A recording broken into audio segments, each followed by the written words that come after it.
And we are back with round 5 here at Greensboro Pokemon Regional Championship. I am your commentator, Jeffrey Saran, and to my left, Is also your commentator, John Calchexis Kettler. we got a pretty interesting matchup here for you. We've had a little bit of a rumor of a Zork counterbox deck going around the wing here in the Swiss, and we got him on stream right now. That is Gregory Minklei going against Joe Ruettiger, who's playing Archie Stories, and we're going right to the match right now. Perfect. And so it looks like we have a start here of Shaman versus Articuno. Now, interesting thing here about Joe's list, he, for the most part, keeps it pretty straightforward with Archie's Blastoise, runs a lot of the typical things you'd be comfortable seeing, like Magikarp and Wailord GX, but we also have a single copy of Eevee and Snorlax GX, and that's for its Dump Truck Press attack, dealing lots of damage to evolved Pokemon. And in addition to that, it looks like on Gregory's side, we have a couple interesting inclusions. Looks like a Lost Thunder Girafarig with its Get Lost attack. Don't know how useful it's going to be in this matchup, but maybe he'll catch Joe in just the right spot where he can make sure that a couple of those water energy get lost for the rest of the game. Well, you do the water energy, and if for some reason, Joe, compresses away the Blastoise and Archies, he can get lost those Archies and the Blastoise. Right. So, yeah, that'd be pretty gross. But going out, it looked like where Joe's going right now. He did Ultra Ball Water in the letter here, grabbing the Onyx. Articuno active right now. We all know Articuno fairly well from last weekend, seeing it 3 times with the Tri-Edge attack. And it looks like he attached water to active, and he does a same and set up for 5 cards. Yeah, and then the main question is, first, will he get some sort of combination of cards that allows him to bring his hand down to 1 for the Archie's Ace in the Hole, and 2, what is the ideal way to do that? So at the furthest right side of his hand, I could make out earlier a computer search, so it looks like he should have a pretty good chance of getting that turn 1 Archie.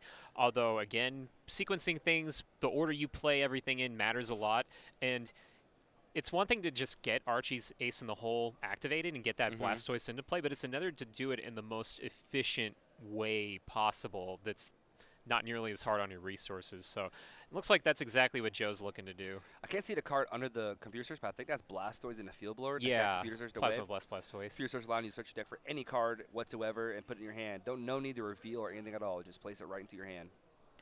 That's right. So there's almost no doubt that Joe's going to be able to get that turn 1 Archie's Ace in the Hole. The next question, actually, after he does that, is he going to get the follow-up resources to be able to set up something additional? It looks like between his 2 non-GX attackers, we might not see that explosive. Oh, and we've got Order Pad going on. Order Pad.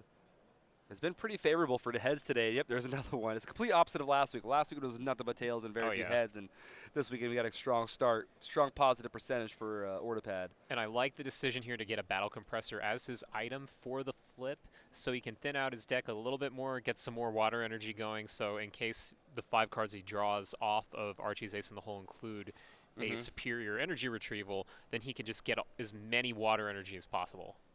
Oh, another Battle Compressor. There goes the 2 propagation eggs, and that looks to be the Kingdra GX as well. Verse Seeker, there we go. Right on cue, Kettler there for an Archie's Ace in the Hole. And there's that Blastoise ready to go, so let's see what he's going to be able to follow up with this next. So we've got 2 reasonably decent attackers, but nothing terribly explosive against Zoroark so far. Now, interesting thing to note about Greg's list is we have lots of non-GX attackers, so it actually is in Joe's favor right now to have as his lead non-GX attackers. That way he isn't running the risk of falling too far behind. The cool thing is, too, that Articuno is still playing to effect later on. While right now there's a lot of HP in these Pokemon for Articuno to take into effect that Delta trait, Volcania Prism Star can help, mill down that damage a little, that HP a little bit, so that Articuno can start taking those multiple prizes. Going into Gregory's turn there, we do see a Prism Energy to the active Shaman, and then Mr. Mine to bench with the Floatstone. No, it looks like we're seeing a flippity flap, so it looks like he's going to be getting a new hand. That was not with the supporter card, that's with the attack. So Shaman, its main benefit in a deck is for its revenge kill second attack, but its first attack, Flippity Flap, lets you shuffle your hand back into your deck and draw a new hand. And the big thing is unfortunately starting with this here, because that card is pivotal for this Archie's matchup. Right, because if you get knocked out, then you can actually bring that Blastoise up and revenge kill it with the Shaman. But so far it just looks like a slow start for Gregory. Something you do not want to see when you're playing against Archie Stories here, but with the double propagation eggs, a pure energy retrieval going to grab 3 waters out of the discard pile. That's right. And so it looks like, without a doubt, Joe can have access to a knockout this turn. Just depends entirely on what Oh, the he's best going route is. for it. He's going Oh, he's for going it? for it. Where's Oh, Kirk at? man. We need a hype crew here. Here we go. We're Dude, gonna be we flipping are some we are coins. our hype crew. Although I think he's about to come on. He's right here. He's lurking. He's ready for the woo. He's getting here. Okay, so we got that Articuno loaded up, and it looks like he wants to try edge. Oh, Oh, that's the tails. tails.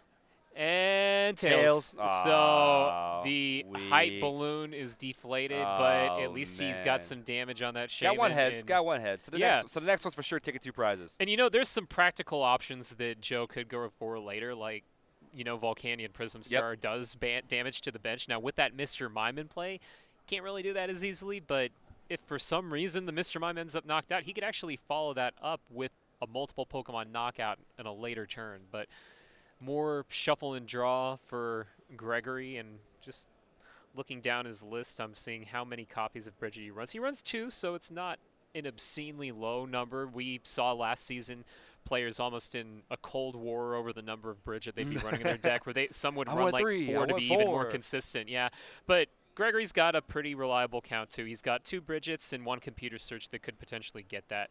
It doesn't look like he has a single copy of Tap.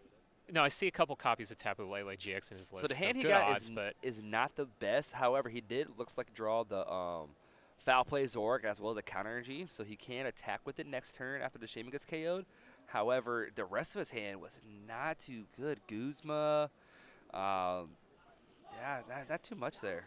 Yeah, and one thing that I really like about the way that Joe has his board set up is that nothing is terribly vulnerable to a foul play. So it feels like, regardless of whether or not he knows exactly what is in Gregory's list, he's approaching the matchup in a way that is favorable for all of the non-GX options that Gregory has.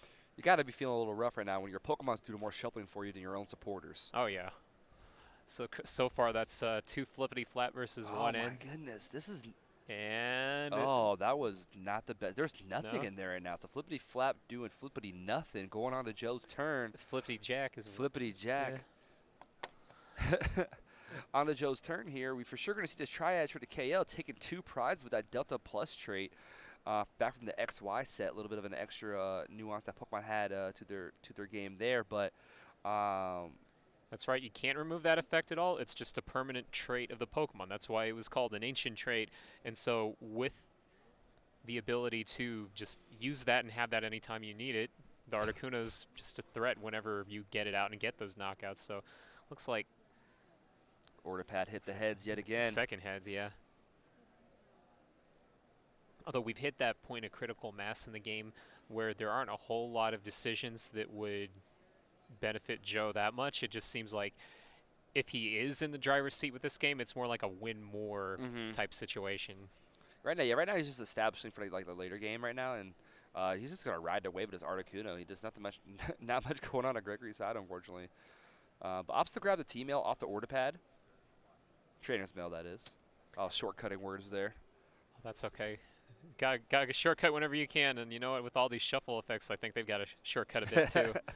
So we've got the trainer's mail, and let's see what Joe's going to go ahead and follow up here with. I mean, you pretty much are pigeonholed into going for those 2 prizes at this point. I think that's exactly where Joe wants to be. It's just an issue of making sure that you aren't entirely reliant on the Articuno. That in case something happened to that Blastoise, that you're ready to instantly replace it, or at the very least have an alternate attacker ready to go. Did you grab anything off that trainer's mail? I think he just opted not to take anything. Looks like it.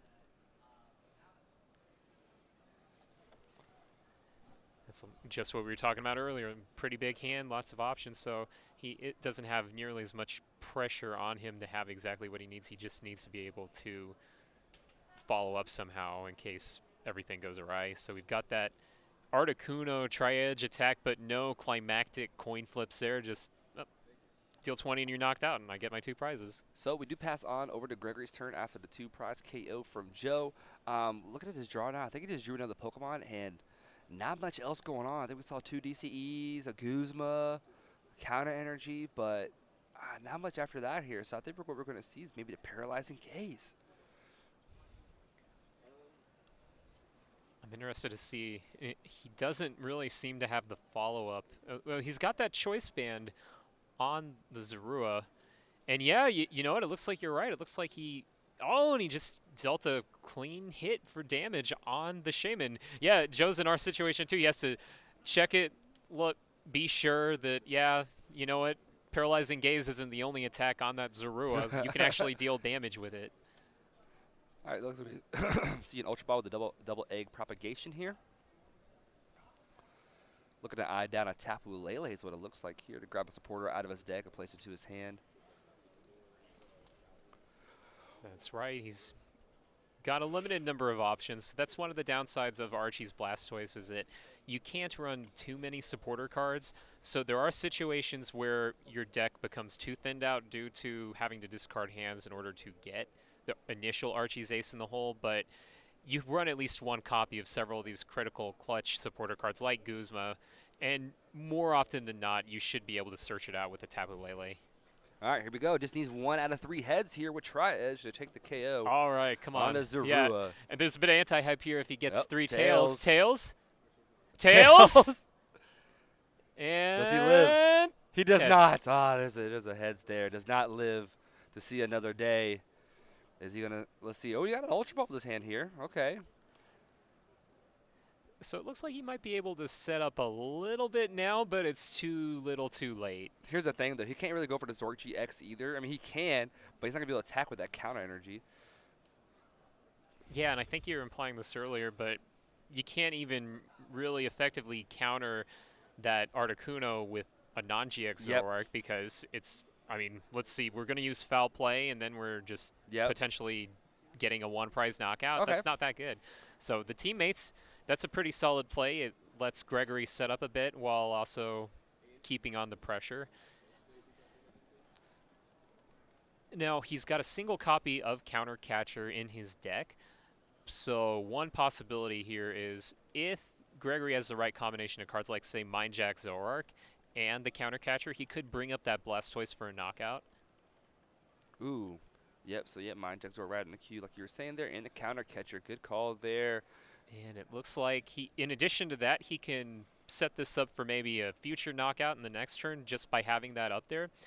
So now the pressure is on Joe. We've been talking about this before. The pressure is on Joe to replace that Blastoise with a new one, or at least to have some way to have an alternate attacker, because the Articuno is a little luck reliant. It's good, but you don't necessarily want your game to be decided on a coin flip unless you need it to be. Yeah, I'm curious if he's going to go for the style points here or try to go for a direct KO on a Zoroark here, because he'll need 2 out of 3 heads for Tri-Edge to take these last 2 prizes. And hey, if his hand's good enough and he's set it up well enough, then maybe he could just go for that Paralyzing Gaze Zorua on the bench and knock it out the old-fashioned way with just one head. That's also true. Yeah, if he just has a Verse Seeker for the Laguzma in hand right now, he could just go for the one heads play.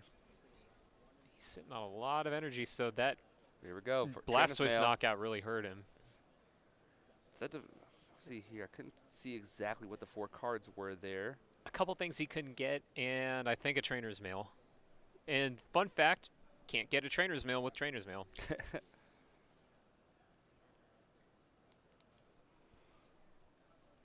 Still pondering what card he wants to take here off his team mail. Right now, kind of laying out his. Looks like a lot of people do this here when they're like eyeing down how they want to perform their Archies if they're going for that again.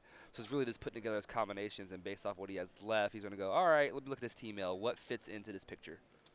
That's right. Although, as we may have gotten a peek earlier, the cards in his hand would be very painful to lose. He has multiple water energy, for example. He's already got a bunch of water energy in play, so even if he can get that Archie's Ace in the hole setup this turn, he's going to lose a lot of resources to do it. And looking at his bench, he doesn't have space for any other attacker other than just the non-GX ones he already has. So one viable option is if he hits the right combination of cards, after the Archie's Ace in the hole, he can Superior Energy Retrieval, load up that Onyx, and just hit the Zoroark for a knockout. Another thing is, and we've been talking about this, and we're kind of hoping for the style points is some sort of Articuno tri-edge game situation. And the only problem with that is right now is because he doesn't have a Blastoise out. If he goes for that Articuno play and doesn't get the KO, Right, that's the Mind Jack only can just KO right back. exactly. That's the only thing he has without a Blastoise. So I mean, there's no question he has to get the Blastoise.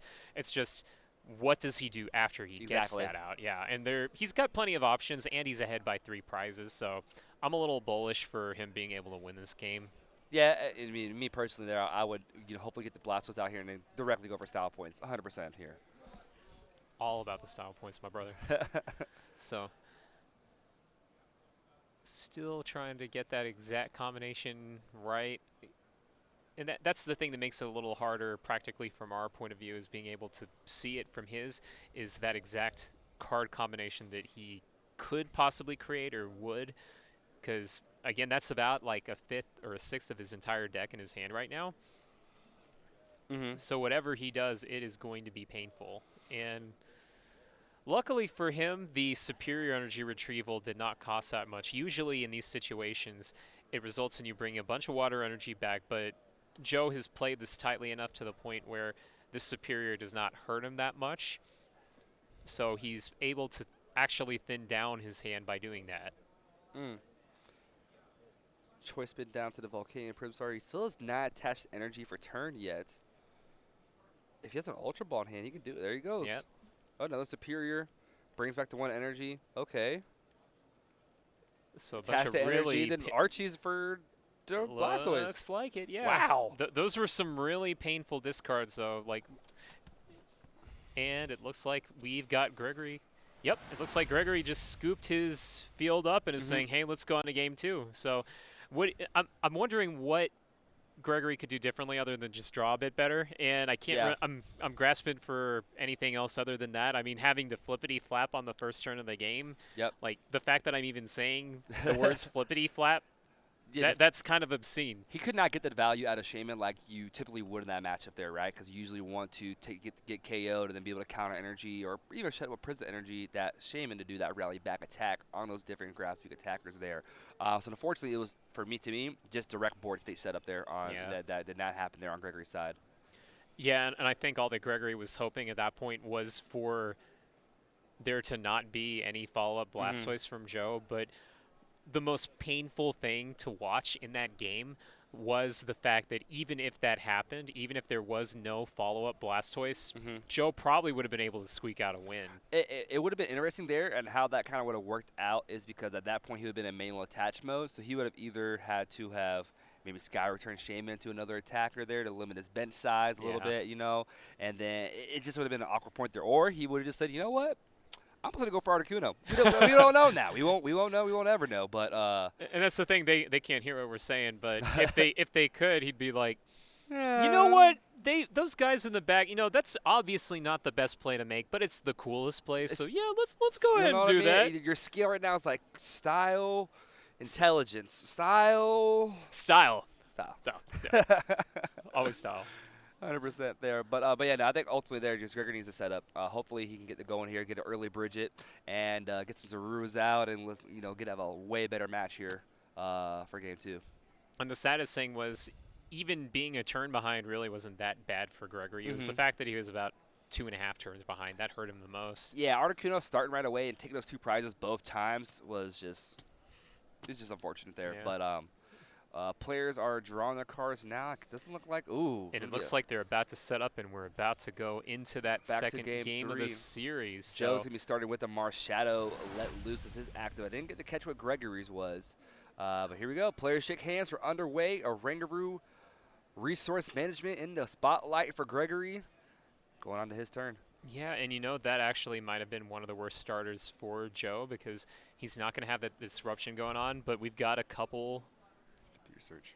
We've got a couple basics right there, so not a bad start. And that's one thing I want to point out is we saw this last week if you were watching the stream. I want to bring this to y'all's attention now. That fire energy is not actually a fire energy. It is a proxy for a computer search, meaning that is standing in place for a computer search. A lot of these cards are very old, and so over time they may deteriorate in condition. So it was the judging staff's decision for this instance, this particular instance, to have a card stand-in for computer search, which lets you discard 2 cards and search your deck for any 1 card. Again, that fire energy, not a fire energy, it's computer search. So Gregory's got that 1 card that he really needs, and I like the Silent Lab play. That puts a lot of pressure in a clean Juniper. We didn't need a high five either. That's rude. High five me now. We get a high five. Yeah.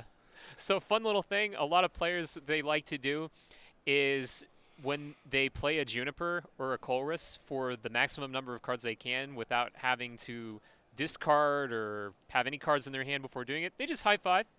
A little weird sportsmanship thing, but it's kind of a neat little side thing people do that's developed out of the culture of the game. It's pretty fun. So after that, no hand Juniper. He does Ultra Ball away a Juniper and a Bridget here, eyeing down. Can't tell just yet. Looks like he's doing a little bit of an inventory check right now. Possibly another Zorua. Yeah, who needs Bridget when you've got a Juniper for 7? It looks like he's eyeing down the Mr. Mime, not allowing any bench damage to his Pokemon, but opts to get a Mew from the Fates Collide set there. That's right. We haven't seen that Mew really shine in this matchup at all, and it's actually an interesting play right now due to his own Silent Lab that's going on the board. But I like it anyways for 2 reasons. One, if that Silent Lab goes away, then Mew suddenly becomes a viable attacker. But the biggest reason I like it is because of that free retreat. So if this Oranguru were to be knocked out, then Gregory can promote the Mew and essentially reset his turn without having to worry about float stones or anything like that. 50% so far on the order pads. First time hitting the tails right off the T-mail. Got another order pad. Was able to get heads here. Eyeing down his hand. I do not know exactly what he's going to grab here, but he's definitely grabbing an item. Looks like he's setting up a battle compressor. There we go. Okay. Yep, moving a little bit ahead, but you got to get the battle compressor before you start discarding. You're chaining all these things. You're wanting to make sure that you save time, but you also want to make sure you're doing it right. So getting that plasma execute with its propagation ability, you are able to bring it back to your hand, effectively letting you reuse it for discard effects like Superior Energy Retrieval and Ultra Ball. Battle compressor so far has the Deluge Blastoise and the propagation execute. Not eyeing down the Archies just yet, so I'm assuming it's in his hand. It looks like he's going for the Professor. I think there's a good chance he's going for the Professor Sycamore. He might be a card or 2 off specifically because of that Silent Lab. Now, it's still a good idea to go for the Execute, even if you cannot use it due to said Silent Lab. But it's going to be a little rough anyways, although I want to see if he can... Oh, and he's got the Archies anyways without any abilities at all. He's got it. Let's make sure he shuffles his deck before he draws 5 cards. Okay, good. Yep, right there. He's so compressoring away the Egg, Blastoise, and a Sycamore, and says, you know what? I don't even need my abilities here. I'm going to get my Archies anyway. That's right. And you know what? There's a pretty good chance that Joe might even be able to transition this into an explosive turn, even with the Silent Lab in play, if he hits the Field Blower. If he hits it all and actually pulls off a Towering Splash GX, I might walk away from the microphone. And you would be totally justified in doing that. Like, I don't think anybody would not understand your feelings on that one. we've seen some crazy stuff today here, but if he pulls this one off, it's going to take the cake 100%. Yeah. But I don't think he's going to get there. It's going to be pretty tough there. I think we're addicted to the flashy plays again. But there are a couple water energy in that hand, so it's not outside the realm of impossibility. So he needs 4 water energy or outs to water energy total to pull something off, but it looks like he's just going to go ahead and opt to pass. He's got water energy in his hand ready to go, but that Marshadow start as opposed to anything offensive is really hurting him.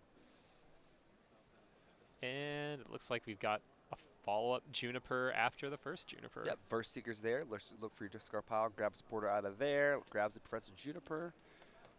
And let's see what he gets off of this draw for 7. And unlike the last Juniper, which was a clean no-card Juniper, it looks like this might be a painful one. All right. So, yeah, okay. So, Gregory's going to play a little bit of a slower game here. Looks what it looks like here. Attaching the DCE to the active Oranguru here. Going to do some resource management. Bring some cards back from the discard pile. Put them on the bottom of his deck. And let's see here. Mind Jack Zoroark. Tapu Koko. Looks like a counter energy. Couple things going on in that hand. Couple things. Oh, yeah. I mean, a couple things that will go on, too. Between the foul play Zoroark, between Tapu Koko, he definitely runs a lot of single copy inclusions or even double copy inclusions that you very rarely see in Zoroark decks anymore. Although now it looks like, yeah, we've. Ops the Mind Jack here. Is there a floatstone on that Oranguru? I don't know. No, why Mind the Jack has to doubles- stand in the Oh, ability. stand-in. Okay, you know, Yeah. I was missing the card art, and I thought that was the promo Zoroark. So it looks, yeah, just straightforward. Just stand in, knock it out, and put pressure on your opponent, and have something that can knock out the next turn too. Stand in, remix to Keldil's rush in, allow yourself to bring yourself to the bench to the active And, spot. and that's the problem is I feel like that was almost a bit of baiting on Joe's part because we knew that he was sitting on that water energy. He was just maybe one card off. And so from Joe's point of view, you're just hoping that that Marsh Shadow goes down and you can just go ahead and respond with your own attackers. So he's like, okay, let's just wait for him to knock it out, then spread the bench, and I'm good to go. Absolutely there. We do see a Sauna Blast from the Volcanion on Joe's side here, taking out that active Zoroark and doing 20 to each of the bench Pokemon. Gregory opting to promote the Remew. Going back to your point there, free retreater, easy pivot Pokemon. Easy peasy. And the main issue, though, is like it's nice to have that pivot Pokemon right there, but you need follow-up. And I think with Counter Energy, Gregory, he has the cards in his deck to be capable of doing that. It's just it has to happen. Mm-hmm. Do see a Zork GX coming down to other Zorua with that trade ability there. Trading away the other Mind Jack Zoroark, draw 2 cards. Looks like you hit Field Blower. I didn't get to see what the second card was just yet there. And the best case scenario for Gregory is some sort of surprise knockout on that Blastoise, but with the hesitation I'm seeing, it doesn't look like that's too likely right now. Yeah, he needs a lot of pieces there to happen there. He does have to... Although I think he has the Shaman and the Counter Energy in his hand right now, and he's behind on prizes. Does he have Shaman Counter Energy? I think he's got Shaman. Yeah, he does have Counter Energy, I so see the Counter Energy, and I see a little bit of what looks like green, or that might be the Tapu Koko. So we could see a Tapu Koko here, or sorry, could we see a Guzma play on that Blastoise on bench to take it out here, and... Well, I see the Tapu Koko, second to the right. Is it worth the return knockout from the Volcanion, though, to take out the Blastoise? Depends on the attacker that Gregory's bringing up. If it is... If it's something that's a basic attacker, like maybe his Shaman, Yeah. I mean, that would be great. But if it's something with a little more investment, that might be a little too close to call. And plus, that Magikarp and Wailord GX is just sitting there waiting to destroy whatever comes up. So Still eyeing down what supporter Gregory wants to grab right now. Looks like he's eyeing down N. Okay. And this just feels like one of those turns where you're a card off of exactly what you need. And it's just so painful, so you have to go for something else and maybe hope you draw into all of the cards you need all over again. Like, it's frustrating and it's bad luck, but sometimes you just have to do it to give yourself the best odds and keep up momentum. Looks like he's eyeing down to put the Tapu Koko on the bench Oh, right and there now. it goes. So there's a Tapu Koko. It's just a question of... So we're going to see a flying flip here. Is he going to goose with the Wailord and flying flip, or Blastoise flying flip, or is he just going to go for the end play right now? Well, he did already grab the end, so he's at least invested in having it in his hand. But and I like the decision to play the special charge now. That way, for the follow-up turn, he gives himself more decision. And that was kind of close. That was close. He was about to play that Faba by mistake. I think the good thing about it, too, there isn't a tool to, or special energy on the opponent's side of the field, or stadium to go to Lost Zones there. So I think that's what that also quick little catch was, too. Yeah, although that's an awkward procedural situation because I think Faba lets you target any in play, not just your opponent. Okay. So again, I mean, if I'm not mistaken, then you might be able to do that on one of your own, and if you procedurally played it and let it go, then you'd be stuck maybe having to remove your own choice band or something unpleasant like that. But either way, all good. Didn't let go of it. He has the counter going. He's going to get a little bit of damage, but not going exactly the way he wants it to. Oh, they're both on 5 prizes, so counter energy not into effect. Oh, goodness gracious. Flying flip. Oh, my goodness. Wasted attachment on there, right there, unfortunately, there for Gregory there. So they're both on 5 prizes. I think he was just seeing the Articuno taking the knockouts, taking 2 prizes there. Oh, that hurts. But I mean, we were kind of feeling the same thing Yeah. for a while. Yep. Like So when you see the way a game progresses, you just assume they're already that much ahead on prize, and in reality, they're the same exact yeah. prize. So got a little bit more going on Joe's side again, and he's just ready to steamroll. No pun intended with that Volcanion. We've got some damage coming up here. He can possibly just put up the pressure and keep on going. Just whatever's active, knock it out, knock it out, knock it out. Grabs the trainer. Grabs the computer switch off the trainer spell. Um, so grab any card if he discards 2 cards. Grab any card out of his deck. Correct. And now that that Silent Lab is gone, Joe has access to propagation again. So whatever he does, it's going to be a lot more resource efficient. So long term, that means that he's going to have higher odds of doing everything he wants to. Attention, Pokemon player Matt. I do see a Tate and Liza. Tate and Liza having 2 effects there. One being to shuffle your hand to your deck, draw 5 cards. The other one, you can switch your active Pokemon with one of your bench Pokemon. Opt to use that first effect to shuffle the hand to the deck, draw 5 cards. That's right. So pretty weak as a draw supporter goes, but if you just need a card or two, then it's not that bad. Especially if all you're looking for is water energy for Volcanion Prism Star, to be able to get that Tapu Koko out of the active position and possibly bring up one of those bench Pokemon. So it looks like on that Tate and Liza there, we see, 2 water energies, computer search, and I think a field blower, and 1 other card, I couldn't tell. Right, so he's got plenty of great options. He's looking strong right now. He's gonna go ahead and spread here, and does not KO the Tapu Koko. Actually, it does leaves at 10 HP, but a Guzma play next turn could take multiple knockouts. Take 3 knockouts actually if he Guzma's up the Oranguru. I'm just hoping and praying for some sort of really cute play with the Magikarp Whaler GX. I think, that'd be pretty awesome there to see that pulled off here. But it doesn't look like he's going for that strategy at all, opting for the Volcanion Prism starting to Articuno. But on to Gregory's turn. He does trade away at Oricorio. Yep, not going to be too relevant in this matchup unless there were a whole bunch of Pokemon in the discard pile.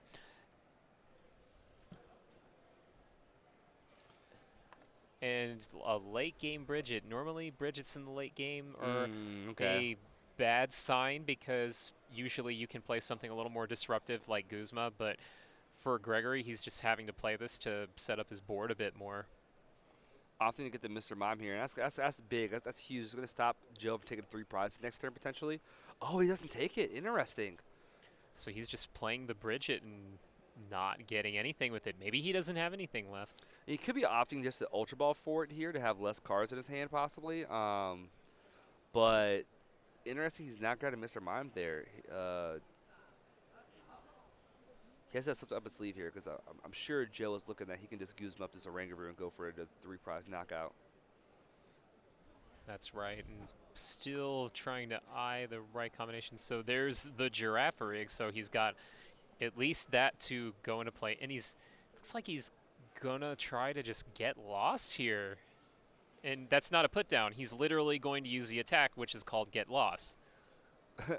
Get lost there, yeah. Interesting effect now with these lost undercards, cards with going to the lost zone a lot. And what that attack does is searching your opponent's discard pile for 2 cards and send them to the lost zone, which means they're gone for good. They're banished. They're not ever gone, coming buddy. back. And so that's exactly what he's eyeing right now. Seeing if there's even a good target. That water energy, of course, always a great target with Get Lost. Not necessarily the best scenario to be in, so I would love to see maybe a counter catcher on one of those heavy retreaters, get lost on that energy.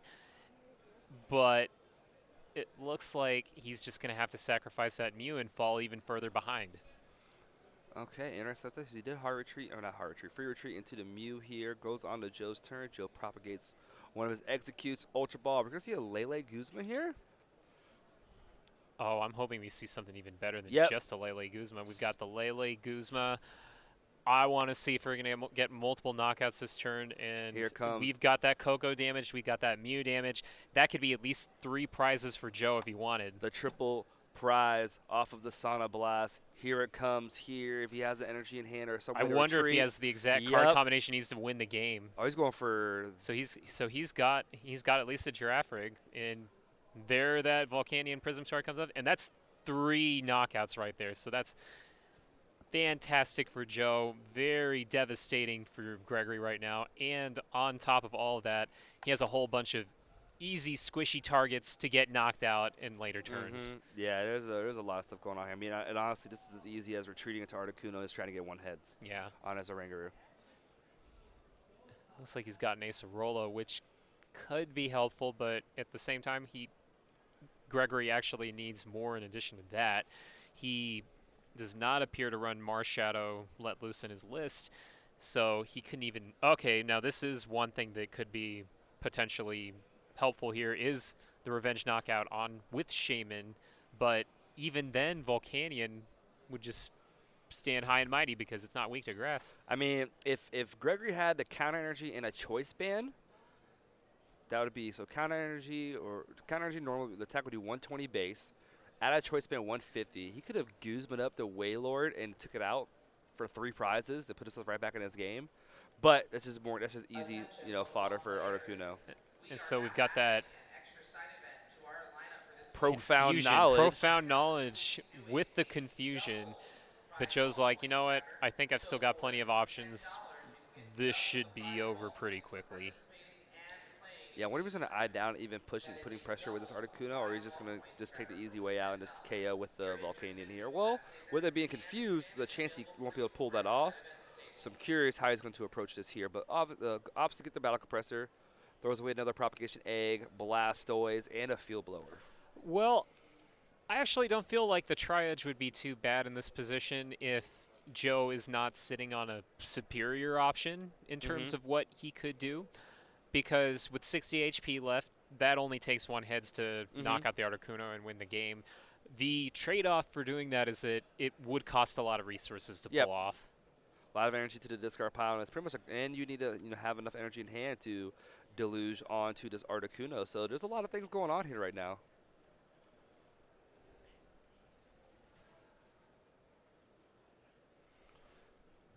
Eyeing down a second Battle Compressor for the turn, trying to see what all is necessary to go to the discard pile. He may be looking at, okay, looks like that is, what card is that? A Fisherman? That's a Fisherman, yep. Fisherman, that's one of the and newer 2 art energies. Fisherman, yep. Supporter card lets you get 4 basic energy back from your discard pile, put them into your hand. I like that as a setup for the Articuno if that's what he's looking to go with. I like that for a lot of options, so it's very resource efficient. Basically, you're trading a VS Seeker for a bunch of water energy. All right, here. Really, all he needs is 2. Counting out how many energies are in his discard pile right now, it could be seeing either the Verse Seeker for the Fisherman or a Superior Energy Retrieval. He does have the Computer Search and the Verse Seeker in hand, so he has options. Right, and he's getting that propagation. He's finally committing to the computer search. We've seen Joe flash that computer search about once or twice this game, but he hasn't actually committed to playing it because he's wanted to save it to a really important point like right now. And so he's got the Fisherman. Oh, and it looks like he's loading up that Wailord, that Magikarp and Wailord GX. All right, taking a different approach than what we thought. Going to set up for 4. There's that superior. Oh, yeah, and it looks like he's got it. Towering Splash GX. Yep. Not as There flashy he as is. actually dump. There we go. That's what we were looking for. Yep. Yep. It isn't nearly the same thing unless you just throw all the energy on the board. Yeah, You actually have to do that in order to really bring home to everybody. It's like a little water you got, spout. buddy. Just throw it out there. Yeah, exactly. You can't water spout with just, oh, and I go ahead and do this and win the game. And Greg's like, no, you have to show me. Show me the energy at least, If, man. if you're going to take the win, then you got to show me. You gotta finalize it. You got to load Put up a the stamp Magikarp on and it. load. Yeah, exactly. Solidify. Stamp approval. Towering Splash GX. Signed, sealed, delivered. Sign, seal, deliver, I'm yours. Wow. So, great matchup, though. Unfortunately for Gregory, was not able to set up very well both games. But Joe there, showing the power of Archie's yet again. 2 things that I've noticed between, Joe's matchup and then Dion earlier this morning was that, both players opting to hold that computer search for later in the game and proving really resourceful for them later on. Yeah. Now, granted, there's some situations where you cannot do that, where if you are forced to discard the computer search in your first turn in the game in order to pull that off, like Joe had to in the first game of the series. But I agree. I like that he held off on that. It's a sign of a really good player to save your ace spec until the very end, until you really need it. Yeah. I think a lot of lesser players would just be like, oh, I've got an ace spec. Even though I don't really need it, let's go ahead and play it. Yep. Yeah, I mean, with the power to ace spec there, only having one of your deck there, you want to make sure you get the full value out of it, and both those players, Joe in particular in this round, taking full advantage of that there. Totally. But we're going to take a brief second here. We're going to pause after this game and going to do an interview with our winner, Joe Ruettiger, moving on to 5-0. Be back with you here in a second.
And we are back with your round 5 victor, Mr. Joe Ruettiger.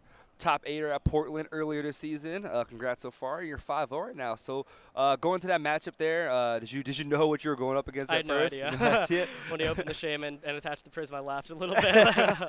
It's fortunate it started with the Shaman there, and you didn't get to see it in the back end there. But able to really run the strategy of Archie stories fairly well. You had a few times there where you pondered a lot of Archie plays there. So let's talk about what kind of made you come to the conclusion of playing Archies this weekend. I did not make the conclusion myself. This 5 a.m. this morning, I woke up and asked my friend, do you have an Archie Stories deck I can borrow? Because that's what all my friends told me to play. So I was like, all right, he has a deck for me. We'll roll with it.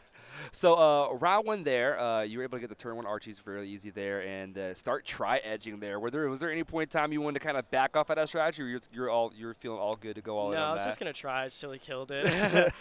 His deck really just can't deal with Pokemon that aren't knocking him out well, because he can just ride his beating for 120, but then he's trading pretty bad with Onyx and stuff like that. Because I have a bunch of non-GX Pokemon in Archie's Toys. Yep. And my non-GX is trade better than his. The Sauna Blast, I put in a lot of work. Sauna Blast was honestly one of the most key things between both matchups there. There was a point in time in Game 2 where he was eyeing down a Mr. Mime versus the Giraffe rig play, and I was kind of like, that could save him from this multiple prize NACA that's going to happen in the next turn.